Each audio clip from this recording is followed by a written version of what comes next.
Hey everyone, welcome to the first edition of The Breakdown. Here we will try to analyse events surrounding F1 in a manner that is objective as possible to offer more insight into how it could affect the sport.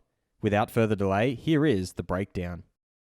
After multiple complaints, the FIA has stepped in and have confirmed that they will take steps to combat bouncing. Prior to the FIA releasing a technical directive, the assumption was that they would introduce a standard ride height device which could be unfair to teams that have solved the problem of bouncing already. However, the technical directive has changed things completely. I'm your host Dylan Shelley, and first up on The Breakdown, has the FIA intervention granted Red Bull a massive advantage and backfired on Mercedes? The technical directive from the FIA mentions the following step. The definition of a metric based on the car's vertical acceleration that will give a quantitative limit for acceptable level of vertical oscillations. What this basically suggests is that the teams that are porpoising a lot will be forced to raise their ride height, which in turn will make them slower. If this does happen, the team that is expected to suffer the most is Mercedes, given how they seem to be struggling with bouncing the most. They are only the third fastest team this year, and this directive could see them plummet even further down the field. Ferrari is another team that might be affected, albeit to a slightly lesser extent. However, they are engaged in a very close battle with Red Bull, and any negative changes could put them out of the title fight completely. Then there is Red Bull, which probably will stay largely unaffected by this directive, and that could give them an unassailable advantage if their major rivals are forced to take a step backwards. Similarly, McLaren is another team that could make considerable ground in the midfield. This obviously raises two questions: whether these changes will work, and whether their effects will be fair.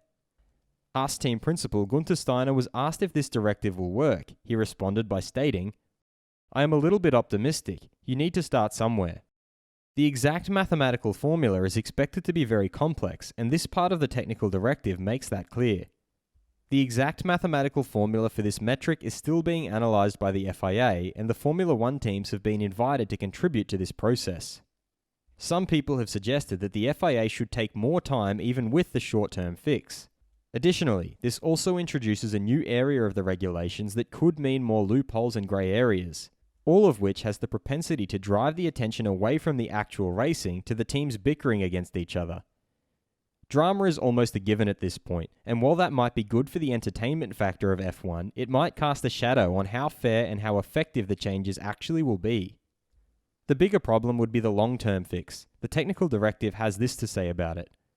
In addition to these short-term measures, the FIA will convene a technical meeting with the teams in order to define measures that will reduce the propensity of cars to exhibit such phenomena in the medium term. Teams like Ferrari and Mercedes may almost be forced to push for a standard ride height, which will be vehemently opposed by teams like Red Bull. Since a majority of the teams are suffering from porpoising to varying degrees, it will be interesting to see which route the FIA will take.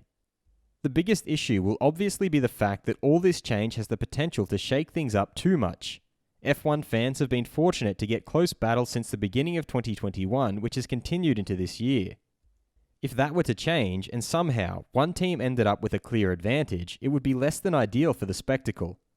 Safety has long taken precedence, and as long as the regulations are changed appropriately to make the sport safer, change is inevitable. The brilliant minds behind each team have and will always find ways to adapt to whatever changes are made to the regulations.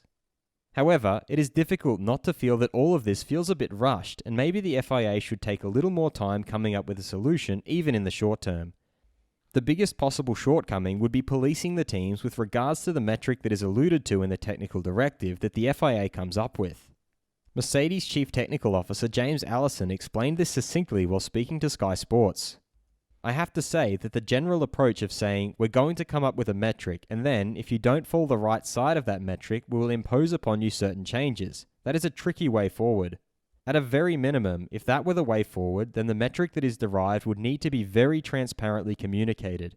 That would be a prerequisite, or else we're going to wind up in a really horrid situation where we're told we must do something, and we're looking at another car that is bouncing and saying, what about them, and be told their metric is fine."